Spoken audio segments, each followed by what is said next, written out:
Hello everyone, very good morning. So in this video, we'll be discussing some of the very important topics that might appear in 2025 agriculture mains question paper. So in this video and in the coming videos, so there will be a series where we will be discussing some of the most important topics from each subject. हर subject से हम लोग कुछ important topics को discuss करेंगे जिनकी probability ज्यादा है कि वो एग्रीकल्चर मेंस एग्जामिनेशन 2025 में अपीयर हो. So based on the PYQ analysis, so these topics that we are going to discuss, they have the highest probability that they might appear in the examination. So her subject में हम लोग touch करेंगे. सो आज का जो video है यहाँ पर हम लोग सॉइल साइंस से बिगिन कर रहे हैं. So will be starting with soil science. So some of the important topics in soil science are plant nutrition. Plant nutrition से तुम्हारा बहुत ज्यादा क्वेश्चंस आते हैं, प्रॉब्लम सॉइल से आते हैं, बायो फर्टिलाइजर से आते हैं, इंटीग्रेटेड न्यूट्रिएंट मैनेजमेंट से क्वेश्चन आता है, organic matter and its role and so on. So soil forming factors से क्वेश्चंस आता है, राइट. सॉइल एरोजन से क्वेश्चंस आता है.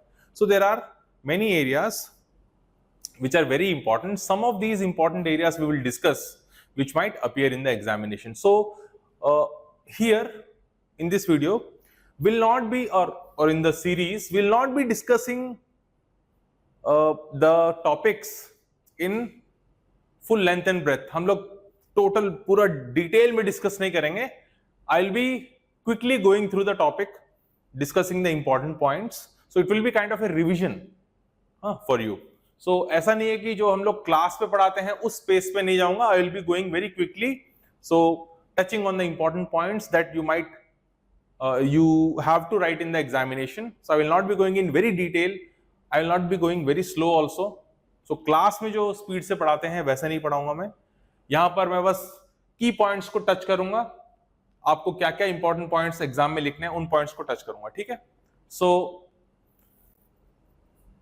Let us begin without any delay with soil science. Soil science हम लोग स्टार्ट करते हैं. नाउ सॉइल साइंस में प्लांट न्यूट्रिशन में भी सबसे ज्यादा जो तुम्हारा इंपॉर्टेंट टॉपिक है that is nitrogen. So nitrogen, it is A primary nutrient and it is required in large quantities. तो नाइट्रोजन में बहुत सारे क्वेश्चंस पूछे गए हैं नाइट्रोजन से पहले एग्जाम में. So nitrogen mineralisation of nitrogen पे क्वेश्चन पूछा है. नाइट्रोजन लॉसेस पे क्वेश्चंस आए हैं एग्जाम में बहुत बार. और स्पेसिफिकली डीनाइट्रिफिकेशन पे क्वेश्चंस आया है. Then how to improve the nitrogen use efficiency पे क्वेश्चंस अपीयर हुए हैं, right. Apart from nitrogen, next important mineral is phosphorus. So phosphorus, the element phosphorus is second most important when it comes to macronutrients. So macronutrients में NPK है. So nitrogen and phosphorus are more important. Potassium fixation पे भी आता है but rarely it appears. इतना regularly नहीं आता है question. So we'll be mostly focusing on nitrogen and phosphorus, right. तो ये जो सेशन है, so this session might last for half an hour maximum. So उसमें हम लोग नाइट्रोजन एंड फॉस्फोरस के बारे में डिस्कस करेंगे. Phosphorus fixation will discuss and phosphorus use efficiency, how to improve the phosphorus use efficiency. So will discuss these two topics. Nitrogen and phosphorus हम लोग discuss करेंगे क्योंकि इन दोनों में से कोई ना कोई आने का चांस है. So let us start with nitrogen. Okay, so mineralisation of nitrogen. Now there are two key terms, mineralization and immobilization, right. So mineralization का मतलब है converting from organic form to inorganic form. So whenever organic matter decomposes, जब organic matter decompose होता है तो carbon dioxide and water are the ultimate product. But apart from carbon dioxide and water, there are nitrogen भी होता है तुम्हारा organic matter में, sulphur भी होता है. So there are elements which are released. So these inorganic elements are released into the environment. Soil में release होता है after decomposition of organic matter. So organic matter जब decompose होता है तो you will be getting carbon dioxide and water. Apart from that, inorganic minerals are released back into the soil. So these minerals are again taken up by the plants. So remember, plants only take nutrients in inorganic form. Inorganic form में nutrients लेता है. So organic form से inorganic form में जो conversion हो रहा है, ये recycling of nutrients which is happening, this is called as mineralization. Immobilization जो होता है, immobilization में जो inorganic nutrients that plants are taking, orthophosphate है या फिर तुम्हारा नाइट्रेट फॉर्म में जो नाइट्रोजन को लिया जा रहा है, so these inorganic nutrients or inorganic minerals when they enter into the plant they are converted into organic form. So तुम्हारा नाइट्रेट जो है it is again reduced to ammonia, फिर वो अमोनिया तुम्हारा ऑर्गेनिक एसिड्स के साथ रिएक्ट करके amino acids बनता है. These amino acids will again in turn produce proteins. Peptide bond से लिंकअप होंगे एंड वो प्रोटीन्स बनाएंगे. सो इनऑर्गेनिक फॉर्म से जो ऑर्गेनिक फॉर्म में कन्वर्ट हो रहा है, that process is called as immobilisation. So now we'll be discussing the mineralization of organic nitrogen. Now what happens when organic matter is decomposing? तो organic matter में obviously carbon hydrogen तो है ही, उसके अलावा ऑक्सीजन भी होता है, nitrogen, sulphur, other elements are also present. So what happens to the nitrogen which is present in organic form? So organic matter में जो नाइट्रोजन है, जो तुम्हारा प्रोटीन के फॉर्म में है, उसके साथ क्या होता है? when an organism dies, plant, animal, micro organism कोई भी है जिसके अंदर प्रोटीन है, so what happens to the protein afterwards, after the death of the organism? So proteins, okay, the proteins they are decomposed. So ये तुम्हारा microbial decomposition है and it is primarily anaerobic. Bacillus,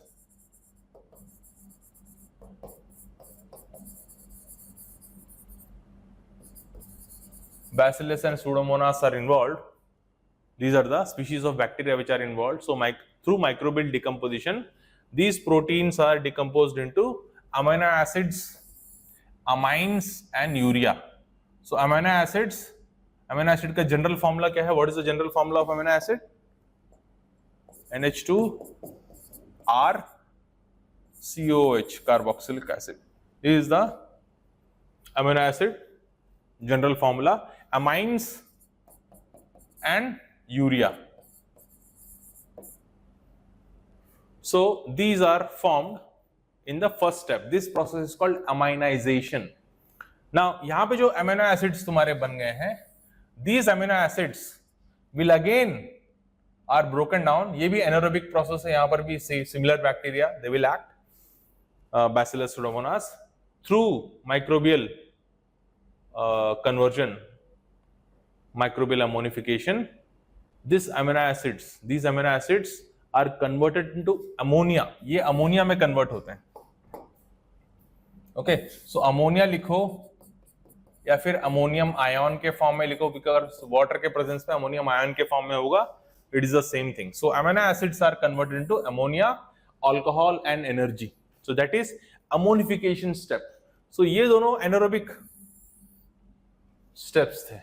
Now the third step is aerobic. यहां से तुम्हारा aerobic है. Nitrification process जो है ये aerobic है. in the presence of oxygen. ये ऑक्सीजन के प्रेजेंस में होता है. So what happens in nitrification?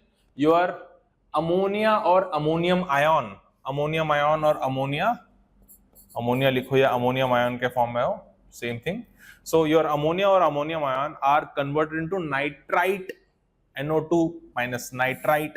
So यहाँ पर जो group of organisms है, so the main species here is Nitrosomonas bacteria. So Nitrosomonas is involved. ये 2024 में इस क्वेश्चन आया है नाइट्रिफिकेशन प्रोसेस के ऊपर. So Nitrosomonas is involved in transformation of ammonia to nitrite. Okay, even nitrification inhibitors जो है ना, जो हम लोग यूज करते हैं, they inhibit Nitrosomonas. Nitrification inhibitors जो हैं, they act by affecting this species.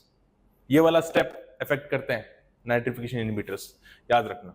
So Nitrosomonas is involved in conversion of ammonia to nitrite.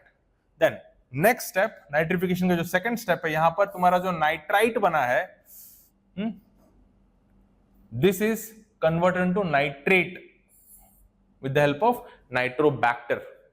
So दो अलग species, यहाँ पर दो अलग बैक्टीरिया हैं which are involved in two steps. So first step nitrification में पहले स्टेप में अमोनिया टू नाइट्राइट जो कन्वर्जन होता है that is done by Nitrosomonas. Second step में जो नाइट्राइट से नाइट्रेट में कन्वर्जन हो रहा है that is through नाइट्रोबैक्टर. अच्छा, ये जो नाइट्रिफिकेशन स्टेप है इसके लिए अगर तुम्हारा सॉइल पीएच एक्सट्रीम कंडीशंस में है, जैसे बहुत ज्यादा एसिडिक है या फिर तुम्हारा जो सॉइल पीएच है बहुत ज्यादा अल्कलाइन है, it will definitely affect the nitrification process. क्योंकि नाइट्रिफिकेशन जो प्रोसेस है, ये जो बैक्टीरिया है इनके लिए जो एम्बिएंट कंडीशंस हैं that is temperature between 30 to 35 degree Celsius, that is the ambient condition for nitrification process. और दूसरा पीएच 6.5 to 7.5. अगर पीएच में बहुत ज्यादा चेंजेस आते हैं, एक्सट्रीमली एसिडिक और एक्सट्रीमली अल्कलाइन कंडीशन में तुम्हारा नाइट्रिफिकेशन प्रोसेस इनहिबिट हो जाता है. एनारोबिक कंडीशन में भी तुम्हारा नाइट्रिफिकेशन प्रोसेस इनहिबिट हो जाएगा. अगर वाटर लॉगिंग है, वाटर लॉगिंग कंडीशन है तो nitrification process will be affected क्योंकि ऑक्सीजन की कमी होगी वहां पर. सो ये एरोबिक प्रोसेस है तो यहाँ पर oxygen should be available in plenty. So that was mineralization of organic nitrogen. कि तुम्हारा ऑर्गेनिक नाइट्रोजन जो है वो ऑर्गेनिक फॉर्म से इनऑर्गेनिक यानी nitrates. So plants take up nitrogen in nitrate form. Nitrate form में ही लेता है मेजॉरिटी केसेस में. In some cases exceptions are there where ammonia form में भी एब्जॉर्ब कर लेता है, पोटैटो हो गया, पैडी हो गया, but otherwise it is only mainly in nitrate form. Okay, mainly nitrate form में लेता है. सो यहाँ पे थोड़ा सा शायद प्रॉब्लम हो रहा है देखने में, but I will write it here. Nitrogen losses basically again मैं यहां पर दोबारा से यहां पर बनाता हूं, ठीक है. सो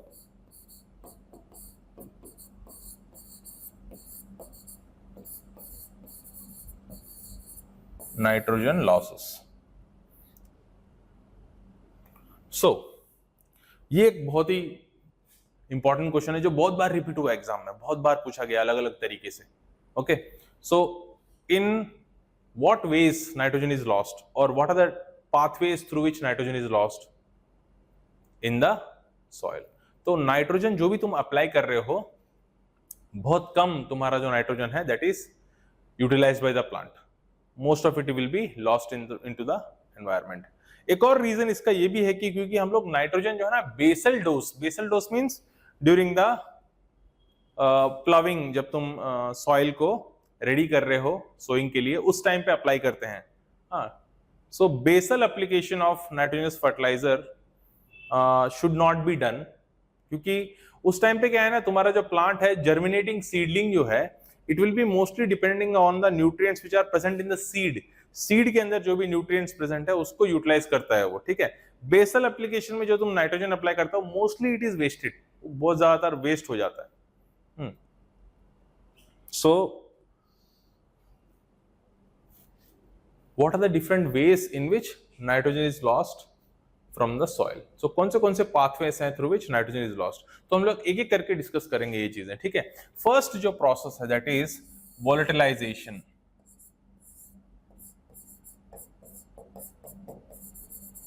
Volatilization process. Okay, so volatilization process में whatever fertilizer you add, सो जब भी तुम सरफेस पे ब्रॉडकास्ट करते हो because the surface is very hot, soil तुम्हारा गर्म होगा, सनलाइट पड़ रहा है उसके ऊपर, soil is heated up. So ammonium sulphate हो, यूरिया हो, किसी भी फॉर्म में अप्लाई कर रहे हो तो first of all ammonia is very volatile. हाँ, इसलिए अमोनिया को जो है ना लैबोरेटरीज में भी बॉटल के अंदर, ब्लैक कलर के बॉटल के अंदर रेफ्रिजरेटर में स्टोर करते हैं. कभी स्मेल करो अमोनिया को, पंजेंट स्मेल होता है, ऐसा लगता है नाक में किसी ने चुबा दिया है.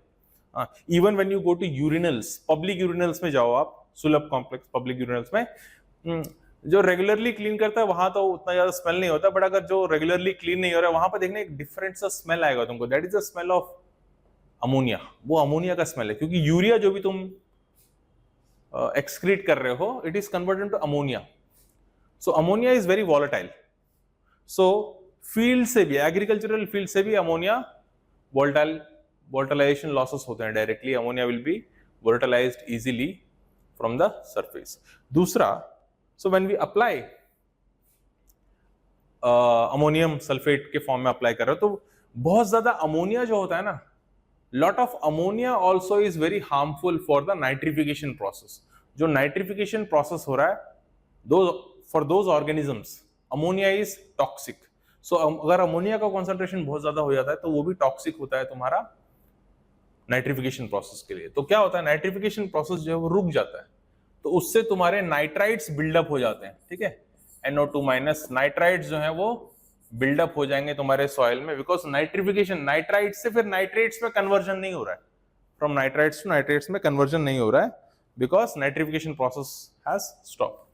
सो NO2 माइनस लिखो या फिर HNO2 लिखो, same thing. So these nitrites, especially under acidic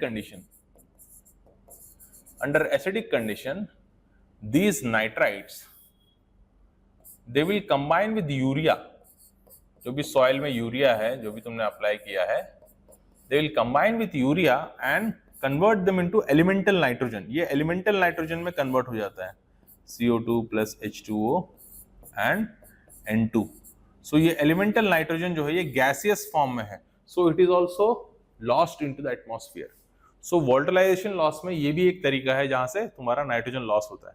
So under acidic conditions, nitrites which are present in the soil, they combine with urea. अगर तुमने अप्लाई किया है और it is present in the soil, it will be converted into elemental nitrogen. और दूसरा ammonia directly वोल्टलाइज हो जाएगा अगर तुमने अमोनियम सल्फेट अप्लाई किया है सॉइल सरफेस के ऊपर. ठीक है, सो वोल्टलाइजेशन लॉसेस एक तो सबसे इंपॉर्टेंट ये वाला है. देन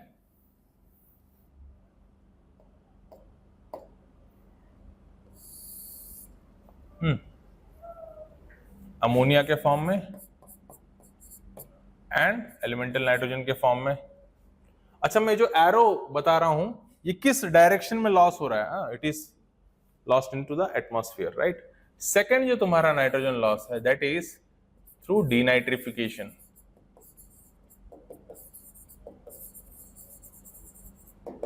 डीनाइट्रिफिकेशन, सो डीनाइट्रिफिकेशन में क्या है, मेनली गैसेस फॉर्म में लॉस होता है. सो डीनाइट्रिफिकेशन जो प्रोसेस है basically it is a biochemical reduction process where nitrogen is lost in the form of nitrous oxide and elemental nitrogen. So what is happening in denitrification process? यहां पर क्या हो रहा है?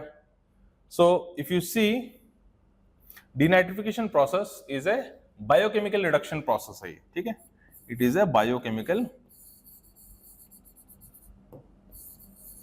reduction process. यानी यहां पर भी माइक्रो ऑर्गेनिजम्स इन्वॉल्व हैं. Okay, here also micro organisms are involve and reduction process इसलिए बोल रहे हैं because anaerobic condition में ये होता है. So this happens under anaerobic condition. So what is happening here? So if you under anaerobic condition जहां पर ऑक्सीजन की कमी है, जब ऑक्सीजन की कमी होती है तो तुम्हारा जो भी नाइट्रेट जो भी तुम्हारा पास ऑलरेडी है, so whatever nitrates you already have, so these nitrates ये बायोकेमिकल रिडक्शन है. ठीक है, so biochemical reduction is happening, reductase enzyme is involve.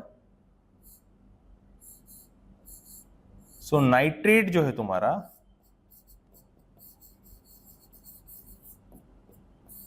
It is converted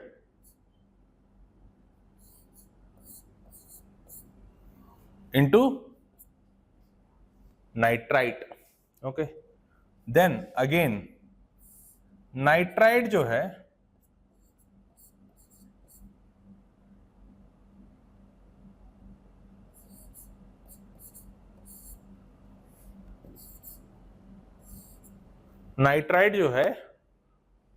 nitric oxide में कन्वर्ट होता है. And again here nitric oxide जो है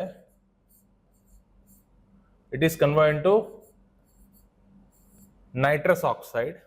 nitrous oxide जो है ये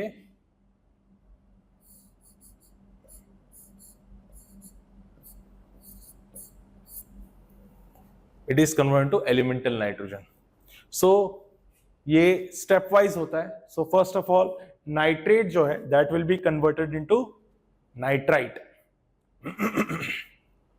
Nitrite will be converted to nitric oxide. Nitric oxide will be converted to nitrous oxide, and that will be converted into elemental nitrogen. So this happens under anaerobic condition.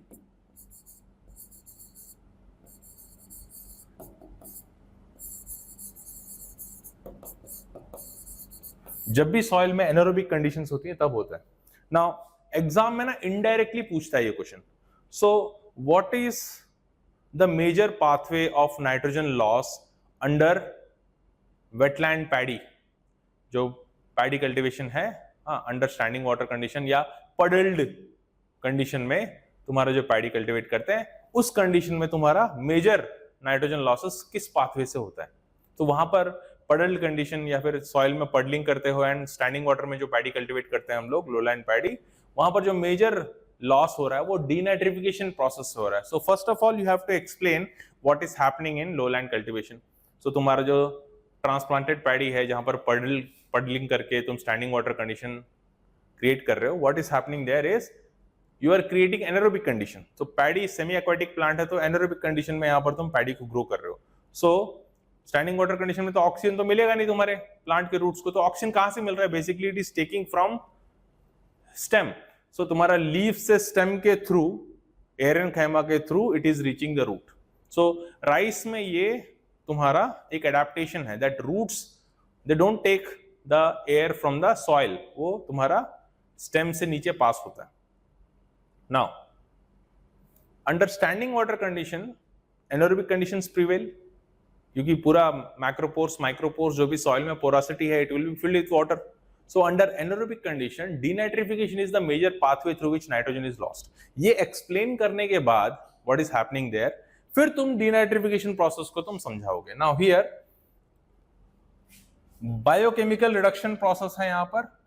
Oxygen की कमी जहां पर होती है, in the absence of oxygen reduction is happening.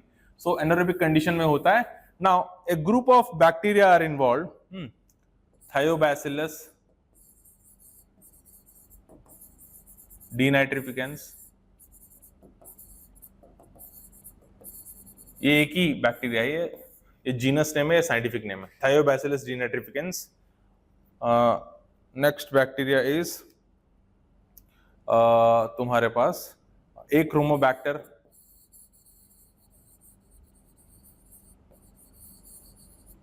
Serratia.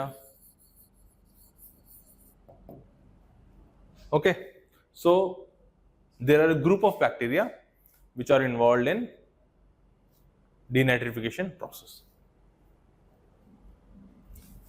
So in bacteria का example भी तुमको देना है डीनाइट्रिफिकेशन प्रोसेस जब तुम समझा रहे हो, ठीक है. And you have to write this equation, ये पूरा इक्वेशन तुमको लिखना पड़ेगा. तो second most important pathway is denitrification process through which nitrogen is lost. अच्छा,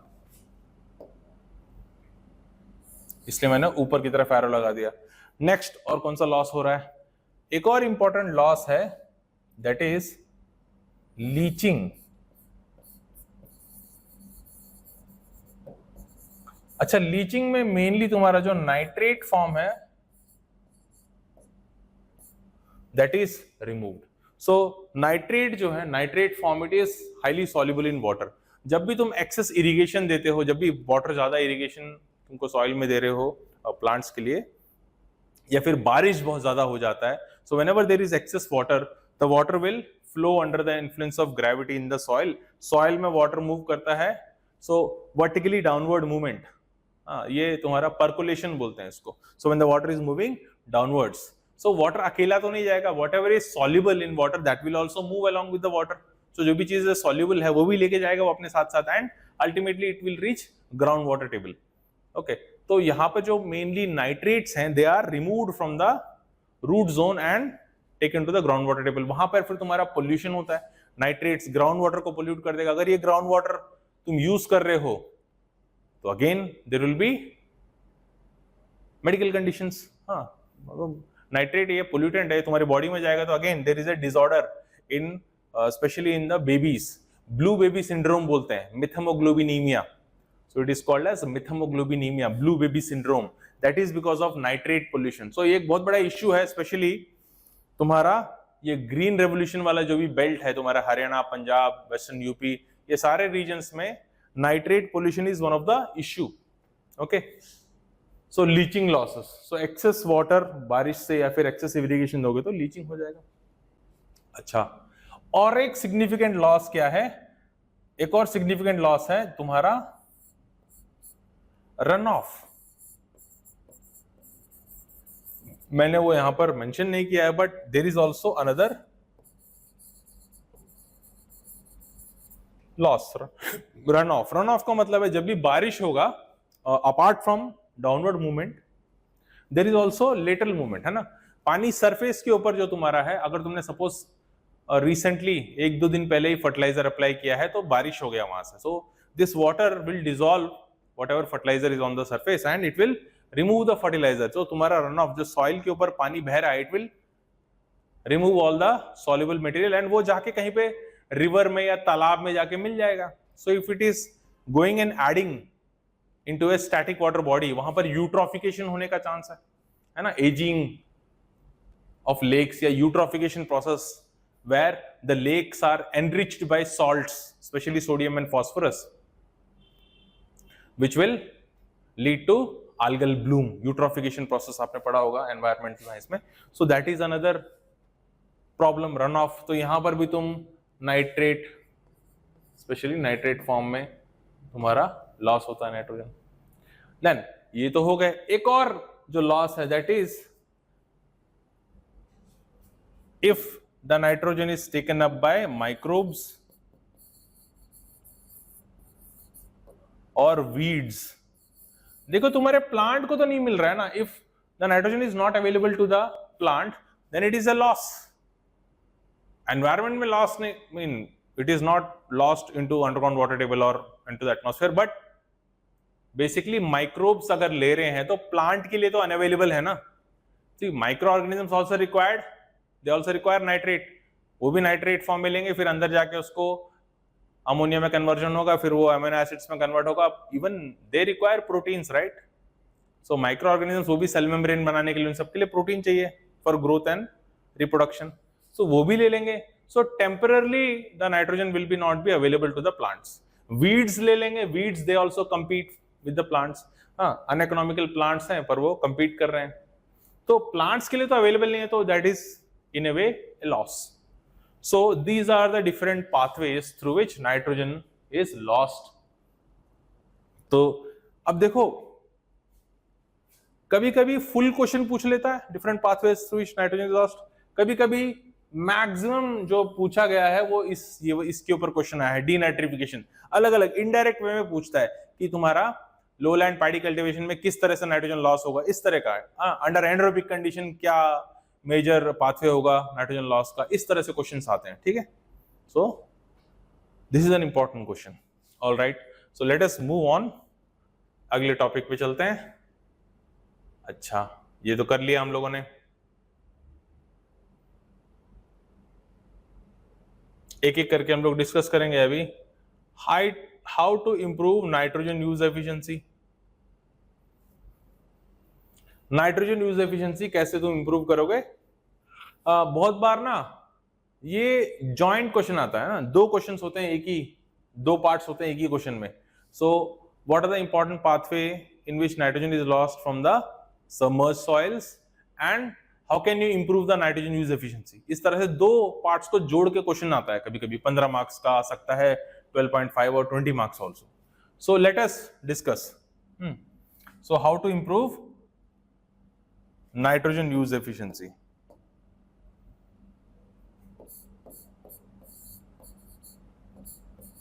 हाउ टू इंप्रूव, मैंने एरो ऊपर की तरफ किया है, तो how to increase, in a way it is symbolizing increase nitrogen use efficiency. So let us discuss how to improve nitrogen use efficiency. So पहला जो पॉइंट है यहां पर, दैट इज डीप प्लेसमेंट. पहला जो पॉइंट है डीप प्लेसमेंट. देखो, volatilization losses बोला था हमने, volatilization losses when you broadcast the fertilizer on the surface of the soil, क्योंकि soil already it is very hot because sunlight directly गिर रहा है. Volatilization losses take place. But if you place the fertilizer deep into the soil, surface पे broadcast नहीं कर रहे हो, थोड़ा deep placement कर रहे हो, तो chances कम है कि volatilization losses हो. So deep placement in a way prevents volatilization losses. दूसरा, कभी भी, ये तो first point था. Second point, split doses.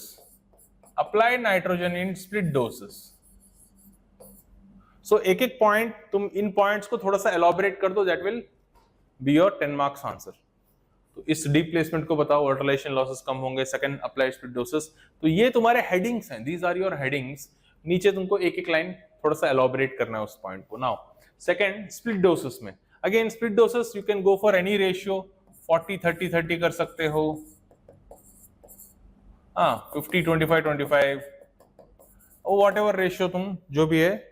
देखो तुमको, अच्छा स्प्लिट डोसेस वाला कॉन्सेप्ट क्या है? सी, तुम्हारा जो डेली कैलोरी रिक्वायरमेंट है उसके लिए तुम फूड कंज्यूम कर रहे हो, but you don't take the entire food at once. खा भी नहीं पाओगे पूरे दिन का खाना, एक साथ थोड़ी ना खाते हो तुम, 3 पार्ट्स में डिवाइड करते हो ना, breakfast, lunch, dinner. So you are dividing your calorie intake into 3 parts. उसी तरह से all the nitrogen is not required by the plant at one time.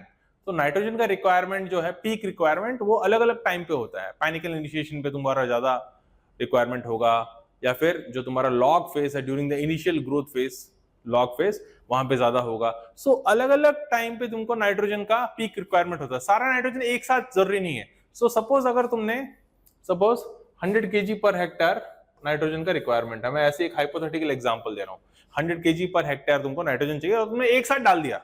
देखो प्लांट तो एक टाइम पे थोड़ा सा ही यूज कर पाएगा ना, जितना उसको चाहिए उतना ही यूज करेगा. सपोज से 30 kg प्लांट ने यूज कर लिया, बाकी जो 70 kg है इट इज वेस्ट. ये वहीं पे सॉइल में पड़ा हुआ है, प्लांट तो यूटिलाइज ही नहीं कर रहा. तो क्या होगा, बारिश आ गई तो वहां से लॉस हो जाएगा, लीचिंग हो जाएगा, रन ऑफ हो जाएगा. So it is lost into the environment. So do not apply when it is not needed. Time पे अप्लाई करो, जब उसका रिक्वायरमेंट ज्यादा होगा उसी टाइम पे अप्लाई करना है तुमको. सो नाइट्रोजन को हमेशा स्प्लिट डोसेस में अप्लाई करो, do not apply at once. अलग अलग रेशियो में, स्प्लिट डोसेस में, specially when it is required, जब उसका पीक रिक्वायरमेंट है उसी टाइम पे अप्लाई करना है आपको. जो स्प्लिट डोसेस. थर्ड, चलो ये फर्स्ट पॉइंट हो गया. सेकंड पॉइंट, थर्ड पॉइंट, इन्हीं पॉइंट्स को बस तुमको लिखना है, बस खत्म. यही तुम्हारा आंसर है 10 मार्क्स का. Apply ammonium sulphate instead of urea in flooded soil.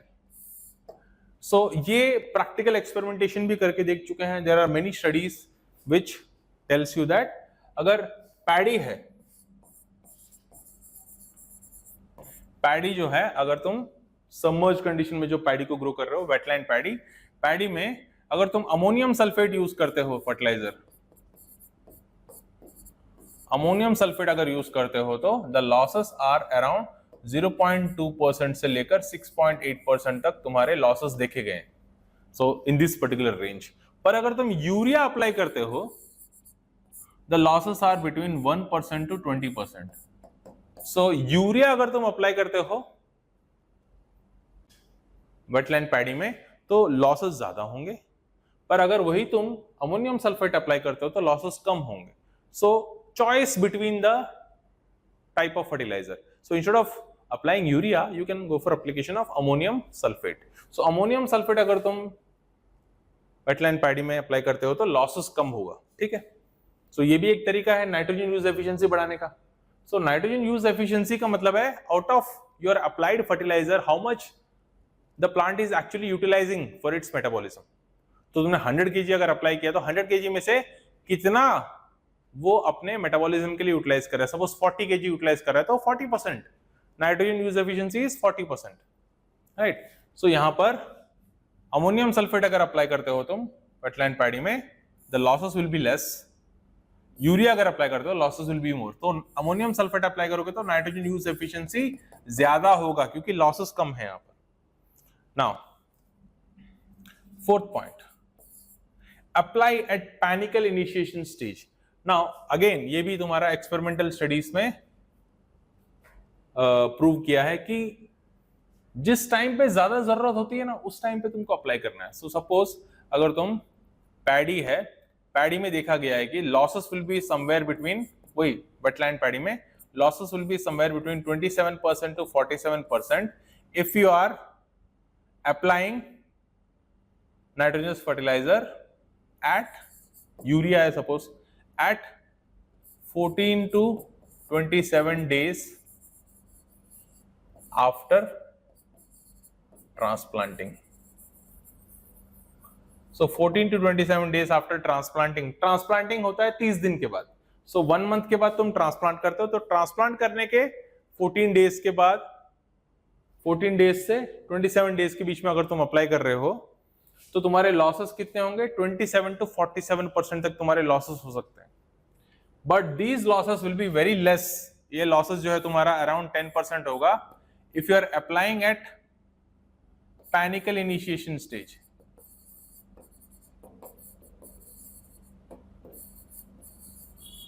So panicle initiation stage means तुम्हारा इन्फ्लोरेसेंस आना शुरू हो गया है, फ्लावरिंग होना शुरू हो गया है.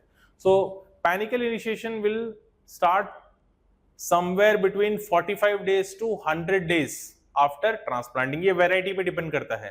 सो ट्रांसप्लांटिंग के 45 दिन के बाद तुम्हारा पैनिकल इनिशिएशन आ रहा है, यानी 30 डेज पे ट्रांसप्लांटिंग करते हो, उसके बाद फिर 45 डेज यानी 75 डेज टू 80 डेज के अराउंड जब पैनिकल इनिशिएशन स्टेज होता है उस टाइम पे तुम अप्लाई करोगे तो तुम्हारा losses will be very less. So कब तुमको नाइट्रोजनस फर्टिलाइजर अप्लाई करना है? When the demand is high, तब लॉसेस कम होंगे. सो ये चीज तुमको ध्यान में रखना है. So that point you have to. Then एक और क्या पॉइंट है? 5th पॉइंट, स्लो रिलीज और control release nitrogen. Slow release और कंट्रोल्ड रिलीज नाइट्रोजन. हाँ, सो स्लो रिलीज या कंट्रोल रिलीज फॉर्मुलेशंस या फर्टिलाइजर्स का जो कॉन्सेप्ट है, इसका मतलब है जब भी तुम फर्टिलाइजर अप्लाई करोगे तो सारा का सारा जो तुम्हारा फर्टिलाइजर है, न्यूट्रिएंट है, वो एक साथ तुम्हारे सॉइल में रिलीज नहीं होगा. The nutrients will be release slowly. Time लेगा, एक साथ पूरा रिलीज नहीं होगा. सपोज तुमने 10 kg अप्लाई किया है थ्रू कंट्रोल रिलीज फॉर्मुलेशन, तो वो धीरे धीरे रिलीज करेगा. यानी सारा का सारा एक साथ अगर रिलीज करेगा तो प्लांट तो थोड़ा सा ही ले पाएगा, बाकी सब एनवायरमेंट में लॉस हो जाएगा. But if the nutrients are released very slowly, losses भी नहीं होंगे, धीरे धीरे रिलीज करता है. जैसे जैसे प्लांट यूज करेगा धीरे धीरे रिलीज करता है. सो कंट्रोल रिलीज फॉर्मुलेशंस का जो कॉन्सेप्ट है ना, ये मेडिकल फील्ड से आया है. मेडिकल फील्ड में control release delivery, control release formulation जो ड्रग डिलीवरी में यूज करते हैं, सिमिलर टेक्निक यूज करके फॉर्मुलेशंस बनाया गया है in case of control release nitrogen. अगर इसमें अगेन अलग अलग टाइप है, कोटेड एंड अनकोटेड भी हैं. Control release nitrogen, uncoated control release nitrogen, and then you have inhibitors.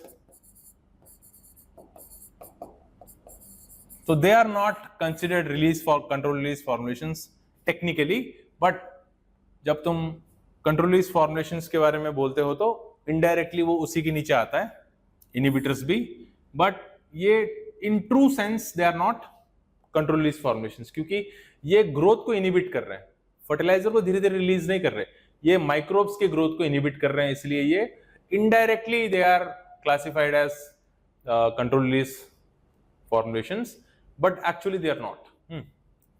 So coated and uncoated में, कोटेड में अगेन बहुत टाइप है. सो नीम कोटेड यूरिया जैसे तुम्हारा एग्जांपल है, नीम कोटेड यूरिया, हाँ, सल्फर कोटेड यूरिया. यूरिया को तुम पॉलीमर से भी कोट कर सकते हो, polymers can be use. Polymers में क्या यूज कर सकते हो? हाँ, पॉलीइथिलीन ग्लाइकॉल यूज कर सकते हो, पॉलीलैक्टिक एसिड यूज कर सकते हो. So there are different kinds of polymers, combination में बना सकते हो पॉलीमर्स को. So you can use different kinds of polymers. तो मेरा जो पीएचडी का वर्क था वो भी तुम्हारा पॉलीमर्स में ही था, बट मैंने जो काम किया था वो control release formulations of pesticides पे काम किया था, फर्टिलाइजर्स पे नहीं. So I worked on pesticides, control release formulations of pesticides. तो मैंने पीजी एंड पीएलए का कॉम्बिनेशन यूज किया था. ठीक है. सो पॉलीमर्स भी यूज कर सकते हो. अनकोटेड में सॉल्ट्स हैं, there are different salts which can be used. जब वो सॉल्ट धीरे धीरे ब्रेक डाउन होगा तो nitrogenous fertilizer will be released. So एक बार बाद में देखेंगे हम लोग कंट्रोल रिलीज फॉर्मुलेशन जो है तुम्हारा कंट्रोल रिलीज नाइट्रोजन जो है, that is an important topic from examination point of view also. So we'll see if I can cover that in later classes. अच्छा, इनिबिटर्स में अगर तुम आओगे तो यूरिएज इनिबिटर्स है, urease inhibitors and nitrification inhibitors. Nitrification inhibitors, urease inhibitors में ये जो है तुम्हारा कन्वर्जन यूरिया टू अमोनिया जो कन्वर्जन हो रहा है वो रुक जाता है. So that is slowed down because urease enzyme is required. तो urease enzyme जो है that is also produced by the microorganisms in the soil. तो वो उन organisms को affect करता है. ये जो urease inhibitor है, these chemicals they will affect the organisms which secrete urease enzyme. तो urease enzyme नहीं होगा तो तुम्हारा urea to ammonia conversion slow down हो जाएगा. Okay. Then we have nitrification inhibitors. So nitrification inhibitors for example यहाँ पर देखो एग्जाम्पल दिया हुआ neem, acetone extract of neem, pyrolysate, thiourea, dicyandiamide, DCD, ये तुम्हारे नाइट्रिफिकेशन इनहिबिटर्स के एग्जांपल्स हैं. सो नाइट्रिफिकेशन इनहिबिटर्स क्या करते हैं, मैंने पहले भी बताया था तुमको. नाइट्रिफिकेशन जो प्रोसेस है, सेकंड स्टेप जो एरोबिक प्रोसेस है, that is your ammonia to nitrite, ये फर्स्ट स्टेप है. फिर बाद में तुम्हारा जो नाइट्राइट है that is converted into nitrate, ये सेकंड स्टेप, राइट. सो यहां पर जो तुम्हारा नाइट्रोसोमोनास बैक्टीरिया है उसके ग्रोथ को इफेक्ट करता है तुम्हारा nitrification inhibitors. It affects the first step. यहां तो नाइट्रोबैक्टर है तो ये स्टेप को इफेक्ट करता है. तो देखो इनडायरेक्टली ये क्या है ना, through affecting the growth of organisms, micro organisms, they are slowing down the process of nitrification. तो ये डायरेक्ट कंट्रोल रिलीज नहीं है, ये इनडायरेक्टली कंट्रोल रिलीज फॉर्मेशन बोल सकते हो, but they are not directly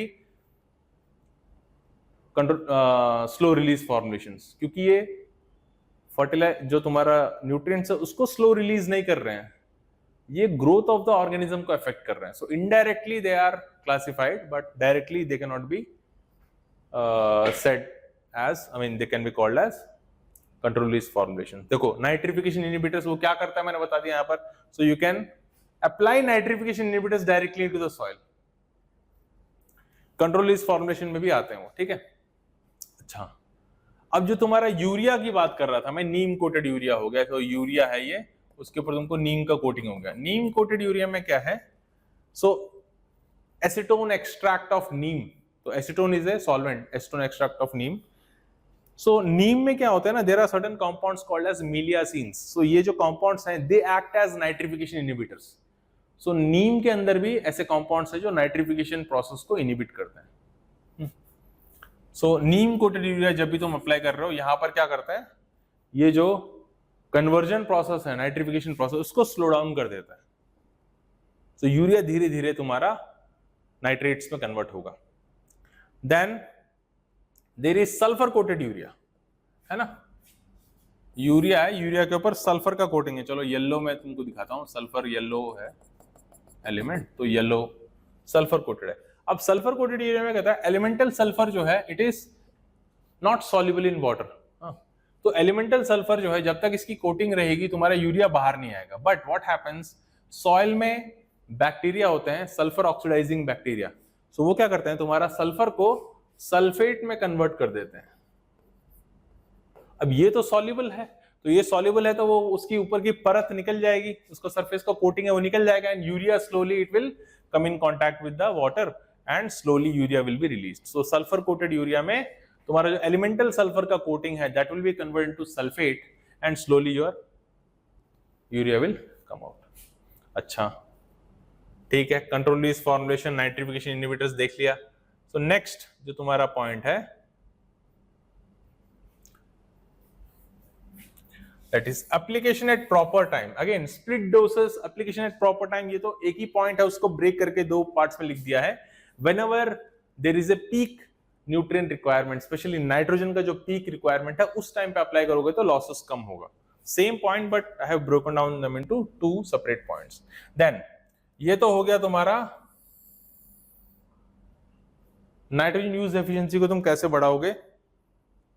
by see how can you improve the nitrogen use efficiency और how can you reduce the losses of nitrogen. ये एक ही बात है, एक ही क्वेश्चन को दो अलग तरह से पूछा गया है. अब यहां पे देखो ये एग्रोनॉमिक प्रैक्टिसेस से तुम कैसे इंप्रूव कर सकते हो nitrogen use efficiency. So these are agronomic practices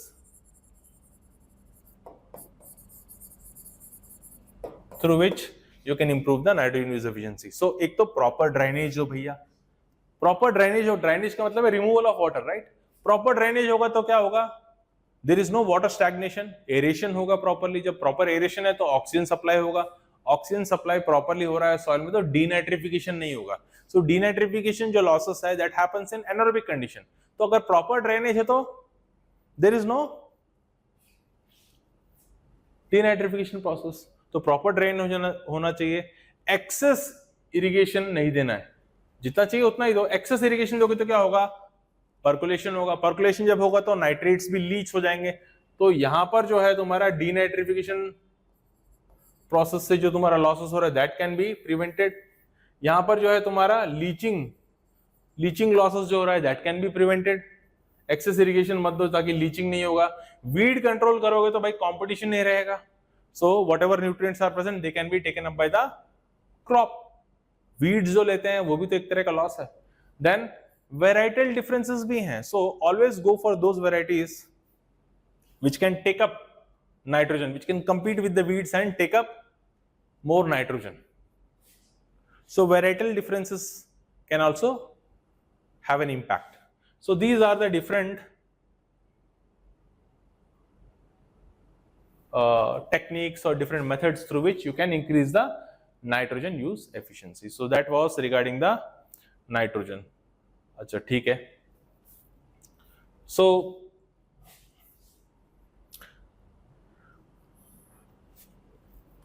next important nutrient is phosphorus. So phosphorus से एक important question है, that is phosphorus fixation. जो important question exam में आता है that is phosphorus fixation. अच्छा जो phosphorus fixation है बहुत बार ना लोग confuse हो जाते हैं. So those who are not from agriculture background, जो generally बच्चे हैं वो fixation जैसे बोलते हैं. nitrogen fixation जब हम लोग बोलते हैं, nitrogen fixation is elemental nitrogen when it is fixed by the biofertilizers. जो तुम्हारे माइक्रो ऑर्गेनिजम्स हैं, they fix the atmospheric nitrogen, elemental nitrogen into ammonia form, right? So that is nitrogen fixation. But when we say phosphorus fixation का मतलब है कि तुमने phosphorus fertilizer soil में apply किया. So when you apply the phosphorus fertilizer into the soil, ये जो apply कर रहे हो ये प्लांट को अवेलेबल नहीं होता है. So whatever you applying, whatever fertilizer you are applying, they should be available readily to the plant. पर यहां पर क्या है, फॉस्फोरस फर्टिलाइजर जब भी तुम अप्लाई करते हो majority of it will be fixed in the soil. यानी वो सॉइल में इनसॉल्युबल कंपाउंड्स के फॉर्म में फिक्स हो जाता है, वो प्लांट को अवेलेबल नहीं होते. तो सॉल्युबल फॉर्म में होना चाहिए अवेलेबल, ताकि वो तुम्हारा सॉइल सोल्यूशन जो है, तुम्हारा वाटर जो है सॉइल में, उसमें सॉल्युबल हो. And when the plant takes up the water, along with it, these nutrients can also enter into the plant. पर यहाँ पर जब तुम phosphorus अप्लाई करते हो सॉइल में, majority of it is fixed in insoluble form in the soil. यानी soil में तो है लेकिन प्लांट को अवेलेबल नहीं हो रहा. So that is phosphorus fixation. See, so fixation occurs when phosphorus reacts with other minerals which are present in the soil and form insoluble compounds. Now it is not available to the plant. Soil fertility का जब definition देखते हो तुम, when do you say the soil is fertile? Fertility का definition क्या है? Soil fertility is the ability of the soil to provide nutrients to the plant. अगर soil में वो ability नहीं है कि वो nutrients provide कर सके, soil में तो है लेकिन वो plant को provide नहीं कर पा रहा, तो it is not a fertile soil, right? So nutrients get fixed, especially phosphorus, it gets fixed in the soil by reacting with other minerals and it is unavailable to the plant. So this process is called as phosphorus fixation. You are applying the fertilizer but it is unavailable to the plant. अच्छा, ये क्यों होता है? phosphorus fixation क्यों होता है? phosphorus fixation can happen in different ways.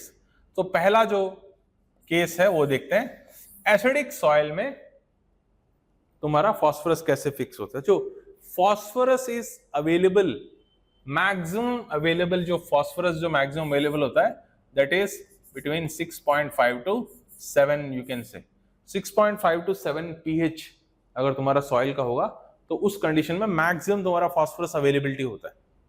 So if the soil is acidic और if the soil is alkaline, यानी तो न्यूट्रल से लेफ्ट और राइट, एसिडिक और अल्कलाइन कंडीशन होगा अगर तुम्हारे सॉइल का, phosphorus will be fixed. So phosphorus acidic condition में भी फिक्स हो जाता है, अल्कलाइन कंडीशन में भी फिक्स होता है. मैक्सिमम तुम्हारा जो फॉस्फोरस है it is available at neutral pH. ठीक है. सो एसिडिक कंडीशन में क्या होता है, under acidic condition certain nutrients are available in excess amount. इतने ज्यादा अमाउंट में अवेलेबल होते हैं कि टॉक्सिक भी हो जाता है कभी कभी प्लांट के लिए. So certain elements like iron, aluminium, they are available in excess amount. Alkaline condition में तुम्हारा कैल्शियम जो है that will be available in excess amount. So acidic soils में iron, aluminium, certain elements they are available in excess quantity. अब ये iron and aluminium जो है, iron aluminium compounds जो है तुम्हारे सॉइल में, for example here we have iron hydroxide. So you have ferric hydroxide, FeOH thrice. ठीक है. सो FeOH थ्राइस,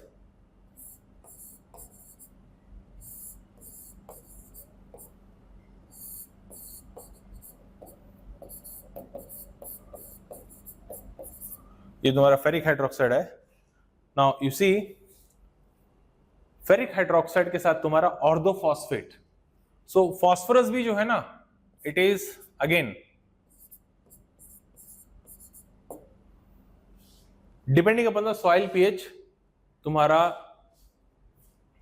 जो फॉस्फेट आयन है it can be in different form. So orthophosphate form में होता है जब एसिडिक कंडीशन है. So when the conditions are acidic, तुम्हारा जो फॉस्फोरस है it will be in orthophosphate form. जब कंडीशंस तुम्हारे थोड़े से न्यूट्रल हैं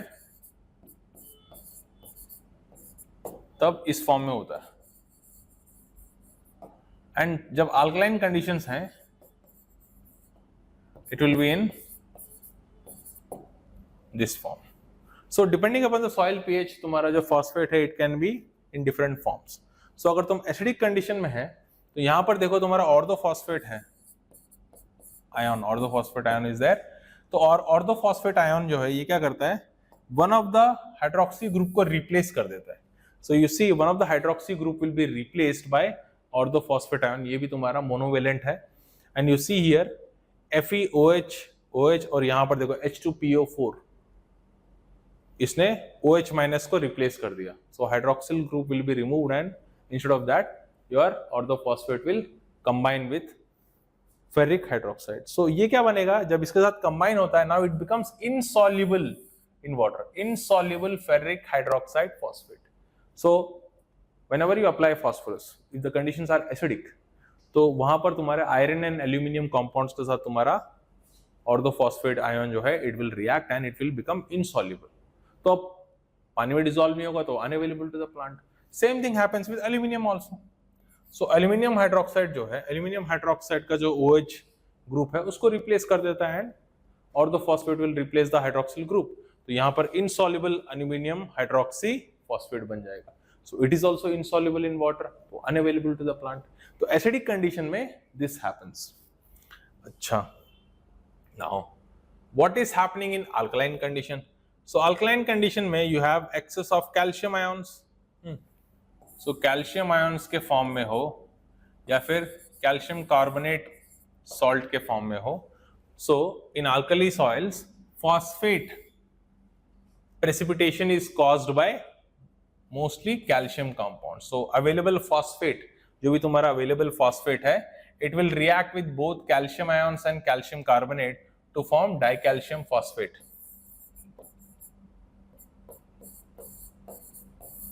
So again, it is unavailable to the plants. So phosphate जो है तुम्हारा वो plants के लिए available नहीं है. It is again insoluble compound, which is making the phosphorus unavailable to the plants. So phosphorus fixation is basically reaction of phosphate group in the soil with other minerals and it becomes insoluble, so not available to the plant. So maximum जो तुम्हारा availability है phosphorus का वो होता है तुम्हारा around 6.5 to 7 के बीच में. तुम थोड़ा सा आगे पीछे दिखा सकते हो, अलग अलग डायग्राम में अलग अलग है, बट जनरली न्यूट्रल पीएच में 6.5 to 7, 7.5 तक जा सकता है मैक्सिमम. 6.5 to 7 के बीच में मैक्सिमम फॉस्फोरस तुम्हारा अवेलेबल होता है. Under slightly acidic condition also, थोड़ा एसिडिक कंडीशन में जाएगा या फिर इससे अल्कलाइन कंडीशन में जाएगा तो तुम्हारा फॉस्फोरस फिक्सेशन होगा. Okay, then there is another way in which phosphorus can be fixed.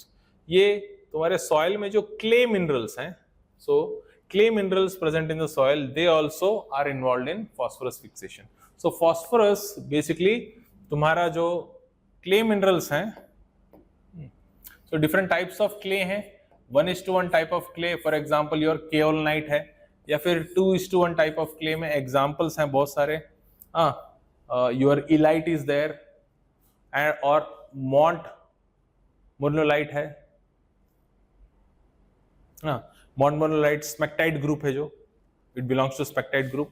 So montmorillonite and illite group में 2:1 है. अच्छा, ये 1:1 2:1 क्या होता है? 1:1 is 1 tetrahedral and 1 octahedral layer. एक टेट्राहेड्रल लेयर है सिलिका लेयर और एक ऑक्टाहेड्रल लेयर है एल्यूमिना लेयर. सो इन स्पेशली जो तुम्हारा 2:1 टाइप ऑफ क्ले मिनरल्स है, यहां पे 2:1 टाइप मींस देखो ये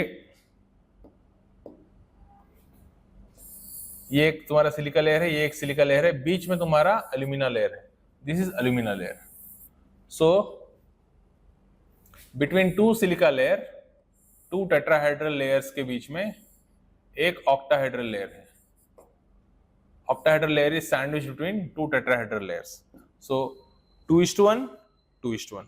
अब ये जो octahedral layer है, alumina layer है, उसमें तुम्हारे पास हाइड्रोक्सिल ग्रुप्स हैं. So ये जो येलो वाला है hydroxide group, hydroxyl groups which are attached to aluminum, ये hydroxyl groups जो हैं.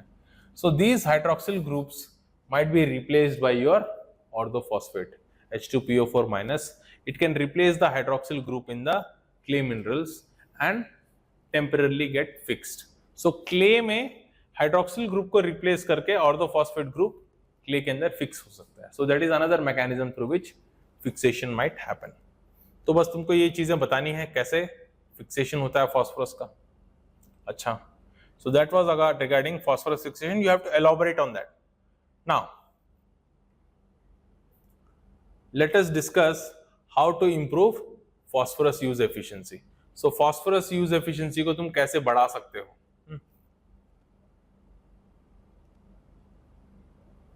सो what are the steps to improve phosphorus use efficiency? पहला पॉइंट जो है भाई साहब, सॉइल के साथ तुम्हारा जितना कम कांटेक्ट में आएगा उतना बेटर है. So what happens when you go for broadcasting? ऐसे तुम ब्रॉडकास्ट कर रहे हो पूरा फील्ड के सरफेस के ऊपर, तुम अगर ब्रॉडकास्ट कर रहे हो, the fertiliser will drop on the surface of the soil. तो इससे क्या होता है ना, minimum fertiliser is coming in contact with maximum soil. कम फर्टिलाइजर ज्यादा सॉइल के साथ कॉन्टैक्ट में आ रहे हैं जब तुम ब्रॉडकास्ट करते हो, तो इससे क्या होगा, ज्यादा फिक्सेशन होगा.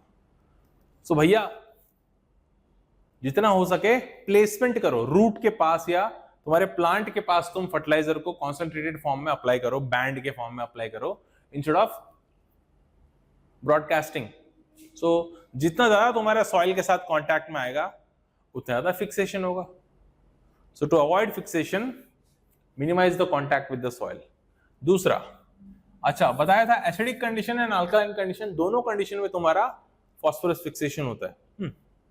Now in alkali soils add gypsum, ये तो तुमने प्रॉब्लम सॉइल का रेमेडी में देखा था. How do you reclaim problematic soil, specially alkaline soils को रिक्लेम करना है तो you have to add gypsum. Calcium sulphate add करो तो उससे क्या होगा, pH will come to neutral. जब न्यूट्रल में आएगा तो फास्फोरस ज्यादा अवेलेबल होगा. अगर वही तुम्हारा सॉइल एसिडिक है, अल्कलाइन कंडीशन में जिप्सम ऐड करोगे, एसिडिक कंडीशन में if the soil is acidic you add lime to bring the pH to the neutral, तो फिर तुम्हारा फास्फोरस ज्यादा अवेलेबल होगा. देन दूसरा, phosphorus placement is more effective than broadcasting. phosphorus placement is more effective than broadcasting. तो अगर तुम placement करोगे तो phosphorus use efficiency will be, it can go up to 30%. otherwise तुम्हारा phosphorus use efficiency is generally 10%. Generally 10% तुम्हारा phosphorus use efficiency होता है. यानी तुमने 100 kg अगर अप्लाई किया है तो सिर्फ 10 kg ही अवेलेबल होता है प्लांट के लिए. So but if you go for placement, यानी अगर तुम प्लांट के पास अप्लाई करते हो, instead of just broadcasting it, if you apply in the form of a band near the plant, the phosphorus use efficiency can go up to 30%. Broadcasting अगर करोगे तो 10% ही होगा एफिशिएंसी. देन जो भी फॉस्फोरस है, देखो जो भी फॉस्फोरस तुम अप्लाई कर रहे हो इस सीजन में मैक्सिमम तो अवेलेबल नहीं होगा. तुम कितना भी कर लो maximum 30% will be available to the plant. बाकी जो 70% बचा हुआ है that will be available to the next crop, वो अगले क्रॉप में यूज होगा. तो रेसिडुअल इफेक्ट होता है इसका. सो whatever phosphorus you have applied in this season, most of the phosphorus will be available for the next crop. ये crop तो सिर्फ 30% ही ले सकेगा ज्यादा से ज्यादा. जो रेसिडुअल इफेक्ट होता है नेक्स्ट क्रॉप के ऊपर फॉस्फोरस का. Then add organic matter. अगर तुम ऑर्गेनिक मैटर ऐड करते हो, so what will happen if you add organic matter. Organic matter जब डिकम्पोज होता है तो organic acids are produced. So whenever you add organic matter, organic acids are produced, and especially in alkaline soils जहां पर pH ज्यादा है वहां पर ये organic acids क्या करते हैं, they act as buffering agent. वो थोड़ा सा pH को नीचे की तरफ यानी न्यूट्रल की तरफ लेके आने में मदद करते हैं. So addition of organic matter will make the soil slightly acidic. alkaline soil है उसमें organic matter ऐड करोगे तो धीरे से pH को तुम थोड़ा सा न्यूट्रल की तरफ ले आएगा, तो phosphorus will be more available. Band placement ज्यादा इफेक्टिव है बताया था इंस्टेड ऑफ ब्रॉडकास्टिंग. अगर तुम्हारा सॉइल ऑलरेडी थोड़ा सा एसिडिक है, if your soil is already acidic, so it is recommended that you go for application of rock phosphate in that. So rock phosphate जो है ये नॉर्मल कंडीशन में solubility इसकी कम होती है, बट एसिडिक कंडीशन में इट्स सॉल्युबिलिटी इज हाई. अच्छा देखो क्या बोल रहे हैं, ये रॉक फॉस्फेट जो है, सो रॉक फॉस्फेट जब तुम सॉइल में अप्लाई करते हो